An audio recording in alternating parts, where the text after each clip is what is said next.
1000 2000 கொடுத்து ஒரு மிஷின் முன்னாடி நின்னா உங்கள சுத்தி ஒரு ப்ளூ கலரோ வயலட் கலரோ தெரியுதுன்னு ஒரு போட்டோ கொடுத்து உங்க ஆரா ரொம்ப வீக்கா இருக்குன்னு யாராவது சொன்னா நீங்க நம்புவீங்களா? கண்டிப்பா நிறைய பேர் பயந்து போய் நம்பிடுவாங்க. அதுதான் உண்மை. இன்னைக்கு பல பேர் இத நம்பி லட்சக்கணக்குல செலவு பண்ணிட்டு இருக்காங்க. எதையுமே சீக்கிரம் கத்துக்க துடிக்கிற உங்கள மாதிரி ஆட்களுக்காக நாம இன்னைக்கு ரொம்ப ஆழமா அலச போற விஷயம் இதுதான். ஆமா, யூடியூப்ல சிவயோகி அப்படிங்கிற சேனல்ல வந்த வெளிச்ச உடம்பும் ஆறா என்பதும் ஒன்றா அப்படிங்கிற உரையாடலை தான் நம்ம சோர்ஸா எடுத்திருக்கோம். சரியா சொன்னீங்க. இந்த ஆன்மீகம் அப்படிங்கிறது இயற்கையானதா இல்ல அதுவும் இன்னைக்கு ஒரு வியாபார பொருள் ஆயிடுச்சா அப்படிங்கறத புரிஞ்சுக்கிறது தான் இந்த அலசலோட முக்கிய நோக்கம். அதோட இந்த ஆறா அப்படிங்கிற கான்செப்டுக்கு பின்னாடி இருக்கிற மாயை உடைக்கிறதும் நம்ம மிஷன்ல ஒண்ணா. சரி, இத கொஞ்சம் விரிவா பாப்போம்.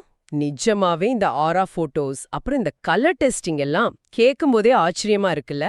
ஆச்சரியம் மட்டும் இல்ல, இதுக்கு பின்னாடி ஒரு பெரிய பிசினஸ் நெட்வொர்க் இருக்கு. அந்த சோர்ஸ்ல இத ரொம்ப தெளிவா சொல்றாங்க. எப்படின்னா, ஆன்மீகம் அப்படிங்கிறது இப்போ ஒரு சர்வீஸ் ஓரியன்டட் பிசினஸ் ஆயிடுச்சு. ஓ, ஒரு கமர்ஷியல் மார்க்கெட் மாதிரி ஆயிடுச்சுன்னு சொல்றீங்களா? எக்ஸாக்ட்லி. இத புரிஞ்சிக்க அவங்க மேட்ரிமோனியல் சைட்ஸ்ல நடக்கிற ஒரு விஷயத்த ஒப்பிட்டு சொல்றாங்க. சில திருமண தரகர்கள் இல்லாத ஒரு ப்ரொஃபைல காட்டி பணம் சம்பாதிக்கிறாங்க இல்லையா? ஆமா ஆமா, உங்களுக்கு இப்படிப்பட்ட ஒருத்தர் வருவாருன்னு சும்மா ஆசை காட்டுவாங்க. கரெக்ட். கிட்டத்தட்ட அதே மாதிரி தான் இன்னைக்கு பல ஆன்மீக மையங்கள்லயும் நடக்குது. உங்களுக்குள்ள இல்லாத ஒரு குறையே இருக்குன்னு சொல்லி ஒரு பயத்தை உருவாக்கி அதையே காசாக்குறாங்க. அப்போ அந்த ஆறாவ அளக்கிற மெஷின்ஸ் எல்லாம் ப்ளூ, பிரவுன், வயலட்னு கலர் காட்டுதே. அதுக்காகவே பல கம்பெனிகள் மெஷின்களை ரெடி பண்ணி இறக்கிட்டாங்க. அது எல்லாமே வியாபாரத்துக்கான டூல்ஸ் தான். பார்க்க போனா இது இப்ப இருக்கிற சில மெடிக்கல் பிராக்டிசஸ் மாதிரி தான் இருக்கு. ஏன்னா சோர்ஸ்ல கூட ஒரு ரொம்ப சுவாரஸ்யமான மெடிக்கல் உதாரணத்தை பத்தி பேசுறாங்க. ஆமா, அந்த யூடியூப் வீடியோ பார்த்துட்டு எக்ஸசைஸ் பண்றவருடைய கதை தானா? அதேதான். ஒருத்தர் யூடியூப பார்த்துட்டு தலைய சுத்துற மாதிரி ஒரு எக்ஸசைஸ் பண்றாரு. அதனால அவருக்கு நிஜமாவே தலை சுத்துது. ஆனா டாக்டர்ட்ட போய் தலை சுத்துதுன்னு சொன்னா டாக்டர் காரணத்தையே கேட்க மாட்டாரு. அதுக்கு பதிலா அவருக்கு லாபம் வரணுங்கிறதுக்காக பிபி செக் பண்ணுங்க, சுகர் செக் பண்ணுங்க, யூரின் டெஸ்ட் எடுங்கன்னு ஒரு பெரிய லிஸ்ட கையில கொடுத்துருவாரு. இந்த இடத்துல சித்த மருத்துவம் பத்தியும் பேசுறாங்கல்ல. முற்காலத்துல சித்தர்கள் எல்லாம் எப்படி மருத்துவம் பார்த்தாங்க? அது ரொம்ப வித்தியாசமான அணுகுமுறை. ஒரு 40 வயசுல ஒருத்தருக்கு ரத்தம் கொதிக்குது, டென்ஷனா இருக்காருனா அதுக்கேத்த மாதிரி ஒரு சின்ன பொடியை கொடுத்து குணமாக்குவாங்க. சிம்பிளா முடிச்சிடுவாங்க. ஆனா இப்ப நிலைமை வேற மாதிரி ஆயிடுச்சு. ஆமா, இப்போ ஒரு நோயாளிக்கு தலைவலி வயிற்று வலி வந்தா அது இயற்கையானதுன்னு அவங்க ஏத்துக்கிறதே இல்ல. அதனால டாக்டர்களும் தற்காப்புக்காக எல்லா டெஸ்டுகளையும் எடுக்க சொல்றாங்க. ஓ, பேஷண்ட் டாக்டர் மேல கேஸ் போட்டுருவாங்களோங்கிற பயத்துல டெஸ்ட் எடுக்க சொல்றாங்களா? இத ஒரு பரந்த கண்ணோட்டத்தோட இணைத்து பார்த்தால் அடிப்படை பிரச்சனையை விட்டுட்டு வியாபார லாபத்துக்காகவும் தற்காப்புக்காகவும் மனிதர்களோட பயத்தை எப்படி முதலீடு ஆக்குறாங்க அப்படிங்கிறது புரியும். ஆனா இது எனக்கு எப்படி தோணுதுன்னா, கார்ல ஒரு சின்ன பஞ்சர்னா மெக்கானிக் மொத்த இன்ஜினையும் மாத்த சொல்ற மாதிரி இல்ல இருக்கு. ஆமா, ரொம்ப சரியான ஒப்பீடு. ஆனா என்னோட கேள்வி என்னன்னா, தற்போதைய உலகத்துல இது போன்ற வியாபார உத்திகள் தவிர்க்க முடியாதவை அல்லவா? ஒரு ஆரா மிஷின் வாங்குறாங்கன்னா அவங்களுக்கு ஒரு இன்வெஸ்ட்மெண்ட் இருக்குமே.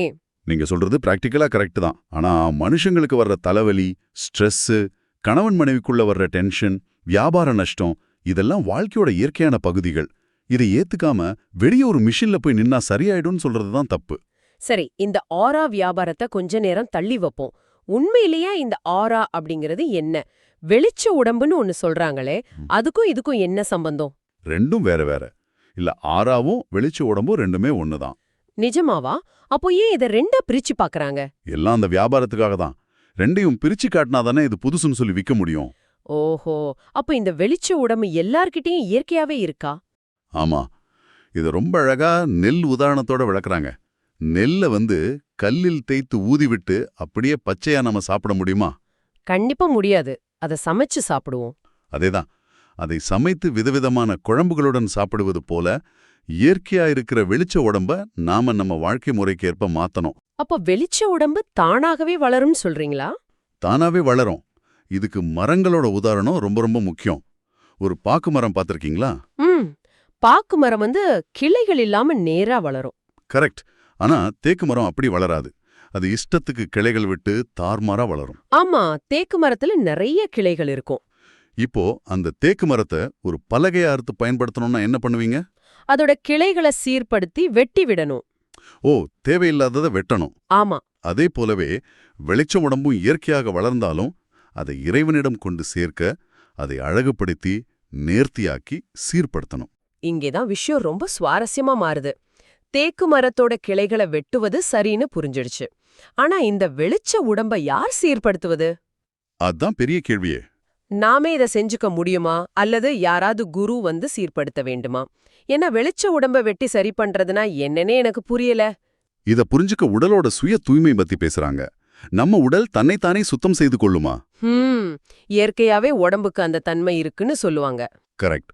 இப்ப ஒருத்தர் 15 நாட்கள் குளிக்காம விட்டா என்னாகும்னு நினைக்கிறீங்க? ஐயோ, பயங்கரமா இருக்குமே. ஆனா அவங்க சொல்றாங்க தோலின் மேலுள்ள அழுக்குகள் தானாகவே உறிந்து வந்து உடல் பளபளப்பாகி விடும்னு. ஆனா அந்த உடல் பயங்கரமான நாற்றம் அடிக்கும். அது உண்மைதான். 15 நாள் குளிக்கலனா பக்கத்துல யாருமே போக முடியாதே. ஆனா இங்க ஒரு ட்விஸ்ட் இருக்கு. முற்காலத்துல வாழ்ந்த மனிதர்களுக்கு இந்த அக்குள் நாற்றம், அதாவது பாடி ஆர்டர், இயற்கையாகவே பிடித்திருந்தது. வாட்? நிஜமாவா சொல்றீங்க? ஆமா. விலங்குகளுக்கு எப்படி தனித்தனி வாசனை உண்டோ அதே போல ஒவ்வொரு மனிதனுக்கும் ஒரு தனி வாசனை உண்டும். ஆனா இன்னைக்கு அது நமக்கு சொல்லிக் கொடுக்கப்பட்டதால் பிடிப்பதில்லை.